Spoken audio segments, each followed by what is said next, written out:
आप और हम जैसे रिटेल ट्रेडर्स जब ट्रेडिंग करते हैं तो चार्ट पर कई बार इस तरह से ट्रेंड लाइन को ड्रॉ करने के बाद उसके ब्रेकआउट का इंतजार करते हैं, और जैसे ही मार्केट किसी डायरेक्शन में उस ट्रेंड लाइन को ब्रेक करता है, हम तुरंत उस ब्रेकआउट की तरफ ट्रेड एंट्री कर लेते हैं। लेकिन कुछ ही देर में प्राइस रिवर्स होकर हमारा स्टॉप लॉस खा जाता है। अब यहाँ ना तो हमने ट्रेंड लाइन को गलत ड्रॉ किया होता है और ना ही हमारी एंट्री गलत जगह हुई होती है। फिर भी बहुत बार हमें लॉस क्यों होता है?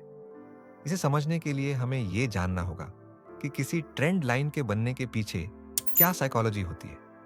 तभी हम इस तरह के ट्रैप में फंसने से बच सकते हैं। इसलिए आज के वीडियो में हम देखेंगे कि किसी चार्ट पर ट्रेंड लाइन को सही तरीके से कैसे ड्रॉ करना है और उसके पीछे की साइकोलॉजी को कैसे समझना है। साथ ही कुछ इंपॉर्टेंट टिप्स को भी जानेंगे। चलो सबसे पहले ये समझते हैं कि ट्रेंड लाइन को ड्रॉ कैसे करना चाहिए। आपके सामने ये एक चार्ट है जहां प्राइस हायर लोज बनाकर ऊपर बढ़ रही है। इसका मतलब मार्केट में एक अप ट्रेंड चल रहा है। इसे और अच्छे से देखने के लिए जब हम इन सभी हायर लोज को एक लाइन से कनेक्ट करते हैं तो ये लाइन ऊपर की तरफ जाती हुई दिखती है, यानी मार्केट में एक अप ट्रेंड है। लेकिन कई ट्रेडर्स इस बात से कंफ्यूज रहते हैं कि ट्रेंड लाइन बनाते वक्त हमें कैंडल्स की बॉडी को मार्क करना है या फिर कैंडल्स के विक को कनेक्ट करना है। देखिए, किसी भी मार्केट कंडीशन में ट्रेंड लाइन को ड्रॉ करते समय आपको बस इतना ध्यान रखना है कि ज्यादा से ज्यादा पॉइंट्स को टच करने की कोशिश करें। जैसे कि यहां अगर हम कैंडल बॉडी को छोड़कर सिर्फ विक को कनेक्ट करने की कोशिश करें तो ये ट्रेंड लाइन सिर्फ दो ही जगह टच कर रही है।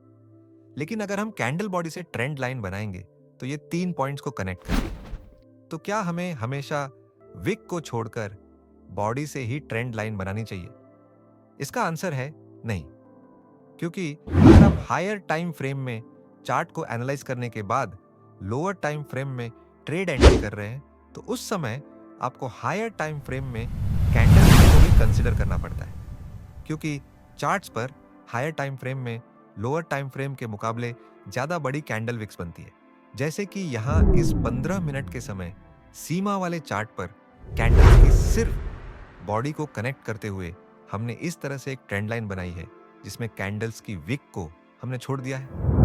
अब इसी चार्ट को अगर हम 3 मिनट जैसे छोटे टाइम फ्रेम में देखें तो यहाँ प्राइस ने 2 बार हमारी ट्रेंड लाइन को ऊपर की तरफ ब्रेक किया है, जिस वजह से हमें ये एक ब्रेकआउट जैसा प्रतीत होता है, जिसे देखकर बहुत बार हम गलत जगह ट्रेड एंट्री करके अपना नुकसान करा लेते हैं। इसीलिए अगर आप बड़े टाइम फ्रेम में चार्ट एनालिसिस करके छोटे टाइम फ्रेम में ट्रेड एंट्री करते हैं तो उस समय कैंडल विक को कनेक्ट करना जरूरी है। लेकिन अगर आप छोटे टाइम फ्रेम में चार्ट एनालिसिस करके उसी टाइम फ्रेम में ट्रेड एंट्री करते हैं तो इस सिचुएशन में आप सिर्फ कैंडल बॉडी को कनेक्ट करते हुए ट्रेड एंट्रीज कर सकते हैं। यही सेम प्रिंसिपल आप डाउन ट्रेंड में भी इस्तेमाल कर सकते हैं। ट्रेंड लाइन को किस तरह से बनाना है ये सीखने के बाद अब आप समझेंगे कि ट्रेंड लाइन ब्रेकआउट्स पर क्यों ट्रैप होते हैं और इससे बचने का क्या उपाय है। ये निफ्टी 50 का 28 मार्च का 5 मिनट का टाइम फ्रेम का चार्ट है, जहां प्राइस इस तरह से अपने प्रीवियस स्विंग हाई को ब्रेक करने के बाद ऊपर जाने की बजाय नीचे जाते हुए अपने पिछले स्विंग हाई के आसपास सपोर्ट बनाने की कोशिश करता है। अब अगर हम यहाँ इन हायर लोज को एक ट्रेंड लाइन के साथ कनेक्ट करेंगे तो यहाँ मार्केट बार बार इस ट्रेंड लाइन का सपोर्ट लेकर ऊपर जाने की कोशिश कर रहा है। लेकिन कुछ ही देर में प्राइस एक बड़ी रेड कैंडल के जरिए इस ट्रेंड लाइन और इस सपोर्ट को नीचे की तरफ ब्रेक कर देती है, जिसे देखकर बहुत से रिटेल ट्रेडर्स यहाँ शॉर्ट ट्रेड में एंट्री कर लेते हैं और प्राइस के नीचे जाने के कारण कुछ ट्रेडर्स अच्छा प्रॉफिट बना लेते हैं।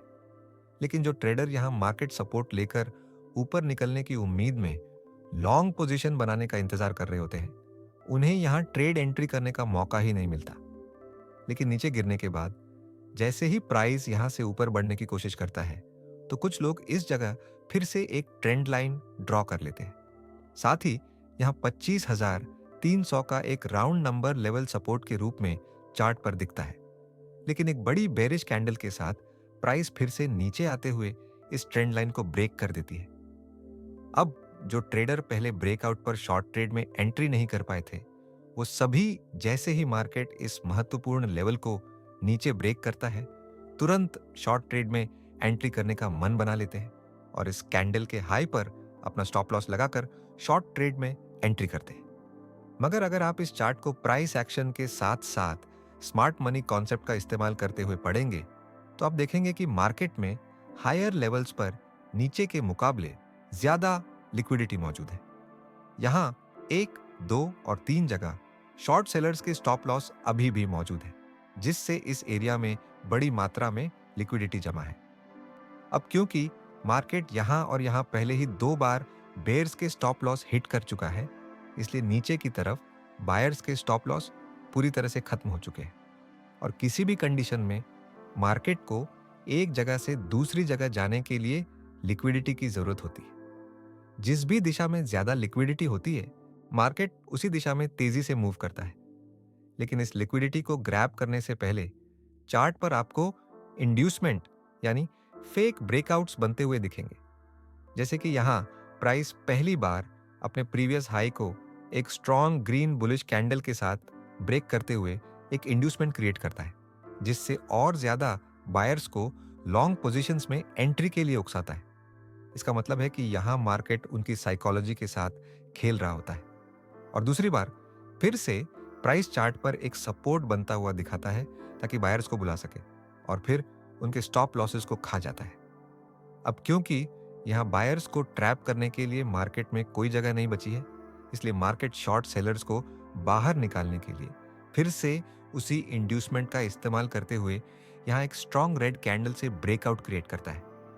इसे देखकर जो रिटेल ट्रेडर्स यहाँ शॉर्ट ट्रेड एंट्री नहीं कर पाए थे, वो सभी इस ब्रेकआउट को देखकर शॉर्ट ट्रेड में एंट्री कर लेते हैं, क्योंकि उनका माइंडसेट उन्हें ऐसा करने के लिए मजबूर करता है। मार्केट में बड़े इंस्टीट्यूशंस अपना पैसा बनाने के लिए रिटेल ट्रेडर की साइकोलॉजी के साथ खेलते हैं और उन्हें ग्रीड दिखाकर अपने जाल में फंसाते हैं। अब जैसे ही यहाँ बड़ी संख्या में रिटेल ट्रेडर्स शॉर्ट ट्रेड में एंट्री करते हैं, वैसे ही मार्केट थोड़ा नीचे जाने के बाद बहुत तेजी से ऊपर बढ़ते हुए इन सभी के स्टॉप लॉस को हिट कर देता है और इस लिक्विडिटी को पूरी तरह से ग्रैब कर लेता है। इसलिए जब भी मार्केट में ट्रेंड लाइन का ब्रेकआउट होता है तो उस समय यह जरूर देखना चाहिए कि उस एरिया में मार्केट के आगे बढ़ने के लिए कोई लिक्विडिटी चार्ट पर मौजूद है या नहीं, क्योंकि बहुत बार प्राइस इंड्यूसमेंट यानी कि फेक ब्रेकआउट्स के जरिए आपको लालच दिखाकर ट्रैप कर लेती है। साथ ही अगर प्राइस बहुत दूर से चलते हुए बिना रुके सीधे किसी ट्रेंड लाइन को ब्रेक करती है तो यहाँ ब्रेकआउट की डायरेक्शन में ट्रेड एंट्री नहीं करनी चाहिए, क्योंकि जो भी ट्रेडर्स नीचे पोजीशन लेकर बैठे हैं उनमें से कई ट्रेडर्स यहाँ ट्रेंड लाइन के आसपास अपना प्रॉफिट बुक कर लेते हैं, जिससे मार्केट में आगे बढ़ने की स्ट्रेंथ नहीं बचती और वो रिवर्स हो जाता है। लेकिन अगर प्राइस ट्रेंड लाइन के पास थोड़ी देर रुककर ब्रेकआउट करते हुए उसके ऊपर सस्टेन करती है तो आप यहाँ छोटे स्टॉप लॉस के साथ ट्रेड एंट्री कर सकते हैं। साथ ही आप ट्रेंड लाइन के पास ट्रेड एंट्री करने के लिए RSI इंडिकेटर का भी इस्तेमाल कर सकते हैं। जैसे कि हमारे पिछले एग्जाम्पल में प्राइस लगातार नीचे गिर रही थी, लेकिन RSI नीचे से ऊपर की तरफ बढ़ रहा था। इसका मतलब यहाँ बुलिश डाइवर्जेंस क्रिएट हुआ है। इस ब्रेकआउट कैंडल के पास प्राइस और नीचे आई मगर RSI ऊपर गया, इसलिए यहाँ पर यह ब्रेकआउट फेक होने की संभावना ज़्यादा है। इस तरह RSI का इस्तेमाल करके आप फेक ब्रेकआउट्स में फंसने से बच सकते हैं। अगले वीडियो में आप किस टॉपिक को समझना चाहते हैं, कृपया कमेंट में ज़रूर बताएं और हमारे चैनल को सब्सक्राइब करना न भूलें। धन्यवाद।